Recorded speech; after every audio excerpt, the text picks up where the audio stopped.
आसमानी किताब इस कौम को मिली। इस किताब की तिलावत ये पूरे 30 दिन हम करते हैं, मगर उस किताब में लिखे हुए आयतों को और सूरों को अपने जिंदगी में हम उतारने में कहीं ना कहीं चूक जाते हैं। उसमें हम पूरा मुकम्मल हम उसे अपनी जिंदगी में नहीं उतार पाते।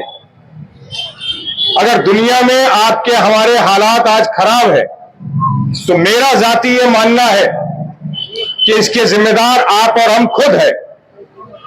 ये कुरान मजीद इंसान को पैदाइश से लेके तो आखिरत तक उसके दुनिया से जाने तक के हर पहलू, हर उम्र, हर वक्त का, हर रिश्तों का, हर मामलात का, हर चीज का पूरा तस्करा है, रास्ता बताया गया है कि अपने वालिद और वालिदैन के साथ कैसे हमने सुलूक रखना है, अपने बीवी बच्चों के किस तरह से परवरिश करनी है, कौम के लोगों के साथ किस तरह का व्यवहार रखना है, अपने मामला कारोबार के किस तरह रखना है।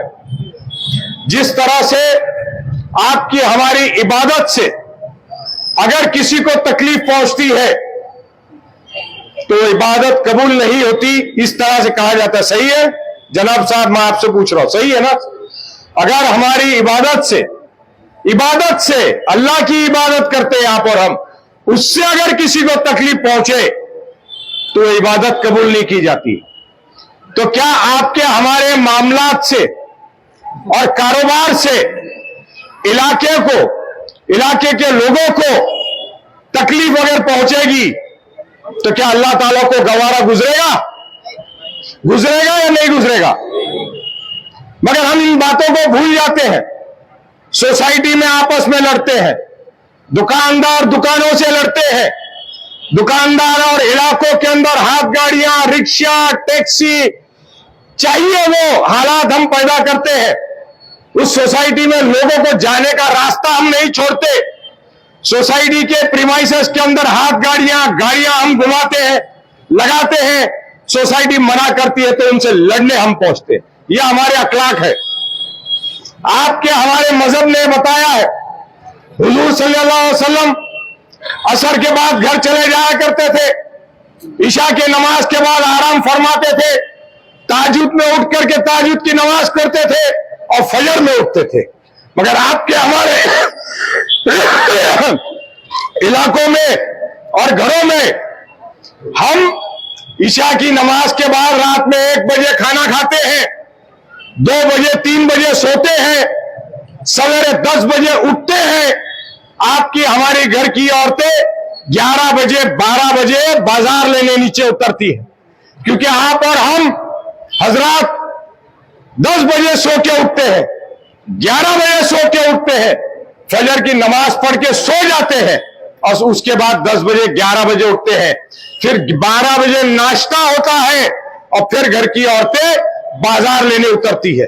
आपके हमारे इलाकों में, पूरे मुस्लिम इलाकों में, पूरे हिंदुस्तान में हमको ऐसा लगता है कि हम रात में जाग रहे हैं। हमारे इलाके में लाइट जल रही है, ट्रैफिक लगा है, बाजार लगा है, तो हमको उसकी बड़ी शान महसूस होती है। हमको उसके बहुत हम शान उसका फख्र करते हैं। हमको लगता है हम बहुत बड़े शहंशाह हैं, हम रात भर जाग रहे हैं। इस्लाम ने रात भर जागना नहीं सिखाया, हुजूर ने रात में आराम करना फरमाया। ना कुरान में इस बात का कहीं जिक्र है, ना कहीं हदीस में इस बात का जिक्र है, ना मामलात खराब मतलब कारोबार में दगा देना, यह इस्लाम ने नहीं बताया। किसी का कर्ज आपने लिया है, वो कर्ज को खा जाना, वो इस्लाम ने नहीं बताया। इस्लाम की इस कुरान मजीद की जो तिलावत आज हमने करी, ये सारी बातें उस कुरान मजीद में लिखी हुई है। आज इंटरनेट, व्हाट्सएप, वीडियो, यहां पर हम दंगे फसाद होते हैं। जनवरी में इस नाके में जो कुछ भी हुआ, सही हुआ गलत हुआ और रब्बुल आलमीन को पता, मगर लोगों ने बिल्डिंगों पर से वीडियो निकाले और पूरे हिंदुस्तान क्या पूरी दुनिया को भिजवाया। अपने लोगों की गलतियों को एविडेंस प्रशासन को और पुलिस को खुद ने बना करके दिया। वहां जो कुरान हदीस जो वीडियो पे है, जो यूट्यूब पर है, उसके ताल्लुक से जो अच्छी बातें हैं वो आप और हम अच्छी बातें लोगों तक के पहुंचाते नहीं, उसका वीडियो नहीं बताते। ज़कात किसको देना है, फितरा किसको देना है, रास्ते में चलते हुए भिखारी शराबी जो इलाके में गंदगी कर रहे हैं, चलते चलते 5 रुपया उसको दे दिया, आपको लगता है आपने ज़कात चुका दिया, वो गलत है। ज़कात आपको जरूरतमंद को देना है, अपने खानदान में देना है, अपने रिश्तेदारों को देना है। वो रिश्तेदार अगर नहीं लेने के लायक है तो पड़ोस में देना है, सोसाइटी में देना है, इलाके में देना है, कौम के लोगों को देना है, तालीम के लिए देना है, अस्पताल के लिए देना है, उसकी माली हालात को सुधारने के लिए देना है। मगर हम क्या करते हैं, रास्ते चलते 5 रुपए दिया, 10 रुपए दिया, हमको लगता है हम सवाब कमाएंगे। ज़कात पूरी दुनिया में एक ही मजहब ने बताया कि ज़कात निकालिए, जो निकाल सकता है, जिस पे लागू है उसने निकालना चाहिए और गरीबों की मदद करना चाहिए।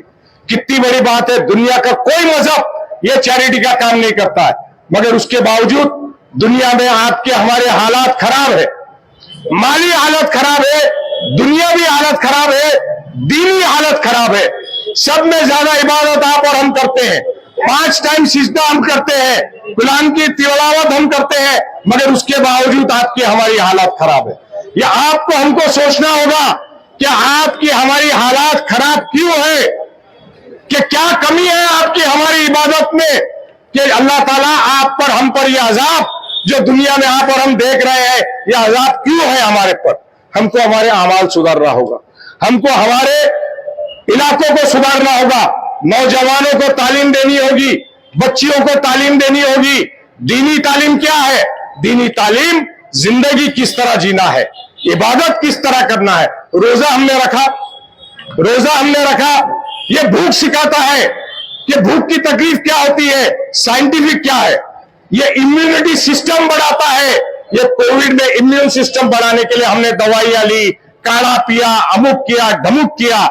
रोजा आपकी इम्यूनिटी सिस्टम को बढ़ाता है, आपको सब्र सिखाता है, आपको गरीबों की मदद करना सिखाता है, इबादत करना सिखाता है, उस रब्बुल आलमीन का शुक्र अदा करना सिखाता है जिसने आपको इस दुनिया में भेजा और हर चीज इस दुनिया में पैदा की जो इंसान की जरूरत की है। आपको हमको हमारे अमाल सुधारना है।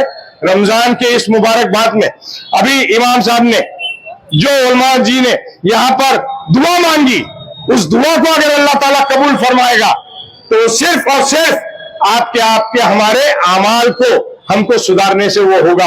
आपकी हमारी जिंदगी तभी सुधर सकती है जब कुरान में बताई हुई, हदीस शरीफ में बताई हुई हर चीज पर हम बाकायदा अमल करें, ना कि सिर्फ उसको रटे, ना कि सिर्फ सिजदा कर ले कि 5 टाइम की नमाज पढ़ ली तो हमको सवाब मिलेगा। अल्लाह ताला ने आपको गाइड दिया है, एनसाइक्लोपीडिया दिया है। कुरान शरीफ एक एनसाइक्लोपीडिया ऑन ह्यूमन लाइफ है, एनसाइक्लोपीडिया ऑन द वर्ल्ड है। पूरी दुनिया की बातें, जमीन से लेकर चांद तक की बातें, आसमान की बातें कहीं नहीं मिलेगी। दुनिया आज बोलती है हम मंगल पे जा रहे, चांद पे जा रहे। इस्लाम ने तो कब बताया, मगर हमारी किताब को पढ़ के दुनिया आज खुद की तारीफ कर रही है और उसी किताब की इबादत करके हमारे हालात खराब है।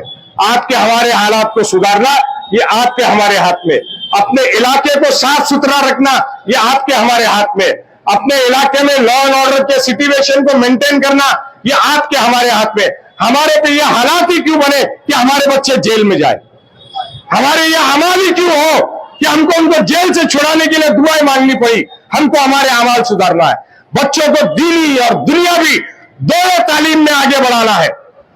ये कलम की जो ताकत है ये सब बड़ी ताकत है, तलवार की ताकत नहीं होती बड़ी, बंदूक की ताकत बड़ी नहीं है, गोली की ताकत बड़ी नहीं है, दुआ की ताकत बड़ी है, कुरान मजीद पर चलने की ताकत बड़ी है और कलम की ताकत बड़ी है। ये मैं आज आप लोगों से दरखास्त करने और ये कहने को आया, जो कुछ भी हादसा इस शहर में हुआ सब लोगों को बहुत तकलीफ हुई। जो बच्चे नौकरियों में जा रहे उनको नौकरियों से वापस भिजवाया गया, बच्चों को स्कूल और कॉलेज से वापस भिजवाया गया, बैंकों ने कर्जा देना बंद कर दिया, नए इलाकों के अंदर मुसलमानों को ऐसी मकान नहीं देते, भाड़े पे मकान देना बंद करवा दिया गया। आपके हमारे इलाके को बदनाम कर दिया गया और इसमें दोष हमारा ही था। हमने वीडियो निकाला और दुनिया को भिजवाया। हम अच्छी बातों की वीडियो क्यों नहीं निकालते? कुरान और हदीस की वीडियो क्यों हम फैलाते नहीं?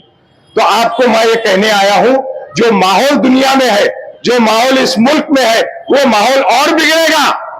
हमको आपको होश आवाज में रहना है। हमारे नौजवानों को सही बातें सिखानी है, दीन की बातें सिखानी है, दुनिया की बातें सिखानी है, एक दूसरे की मदद की बातें सिखानी है, खिदमत करने की बातें सिखानी है, आपके अपने वालिद वालिदैन की खिदमत करने की बातें सिखानी है। बहुत बहुत शुक्रिया। खुदा हाफिज।